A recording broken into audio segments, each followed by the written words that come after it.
എൻ്റെ യാത്രകൾ കൂടുതലും ബഡ്ജറ്റ് ഫ്രണ്ട്ലി ആയതുകൊണ്ട് ഞാൻ KSRTC ബസ്സാണ് കൂടുതലായിട്ട് ആശ്രയിക്കുന്നത്. ഈ വട്ടം ഞാൻ ഊട്ടിക്ക് പോയതും KSRTC ഈ സ്വിഫ്റ്റ് ബസ്സിലാണ്. ആദ്യമായിട്ടായിരിക്കും എനിക്ക് ഇത്ര മോശപ്പെട്ട ഒരു യാത്ര സമ്മാനിക്കുന്നത്, അത് നമ്മുടെ KSRTC. ഞാൻ ഊട്ടിക്ക് പോകാനായിട്ട് ബുക്ക് ചെയ്തിരിക്കുന്ന നമ്മുടെ KSRTC swift super deluxe non AC ബസ്സാണിത്.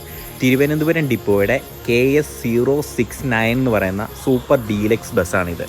നമ്മുടെ KSRTC ആയതുകൊണ്ട് പറയില്ല, ഓൺ ടൈമിനായിരുന്നു ഇവരുടെ ഷെഡ്യൂളുകൾ എല്ലാം തന്നെ. നല്ല മര്യാദക്കാരായ ക്രൂ മെമ്പേഴ്സുമാണ് നമ്മുടെ ബസ്സിലുണ്ടായിരുന്നത്. സാധാ ഒരു സ്വിഫ്റ്റ് സൂപ്പർ ഫാസ്റ്റ് ബസ് തരുന്ന അത്രയും യാത്രാസുഖം ഈ ബസ്സിൽ നമുക്ക് ലഭിക്കത്തില്ല. പറയാനുള്ള കാരണം ഇതാണ്. ഞാൻ ബുക്ക് ചെയ്ത സീറ്റ് നമ്പർ 25. സീറ്റിൻ്റെ അവസ്ഥയാണ് കാണുന്നത്. നമ്മൾ ദീർഘദൂരം യാത്ര ചെയ്യുന്ന സ്വിഫ്റ്റ് ഡീലക്സ് ബസ്സിൽ ഒരു വെൽഡ് ചെയ്ത് വെച്ചേക്കുന്നുണ്ട്. കാലൊന്ന് അനക്കാൻ പോലും, നേരെ ഒന്ന് നിവർത്ത് വെക്കാൻ പോലും സീറ്റ് വെൽഡ് ചെയ്ത് വെച്ചേക്കാണ്. നേരെ ഒന്ന് നിവർത്താൻ പോലും നമുക്ക് സൗകര്യമില്ല കേട്ടോ. അത്രയ്ക്ക് മോശമായ ഒരു എക്സ്പീരിയൻസ് ആയിരുന്നു സ്വിഫ്റ്റ് ഡീലക്സ് സൂപ്പർ ഫാസ്റ്റ് ഈ ഊട്ടി ബസ്സിൽ നിന്ന് ലഭിച്ചത്. പക്ഷേ ഉണ്ടല്ലോ, എന്നാ സ്പീഡായിരുന്നെന്നറിയാം. ഏകദേശം ഒരു 4-5 ലക്ഷം കിലോമീറ്റർ ഓടിയ വണ്ടിയായിരിക്കും ഇത്. എന്നിരുന്നാലും പറക്കുമായിരുന്നു. ലൈലാൻഡിൻ്റെ ആ പവർ ഉണ്ടല്ലോ, അത് കാണാൻ.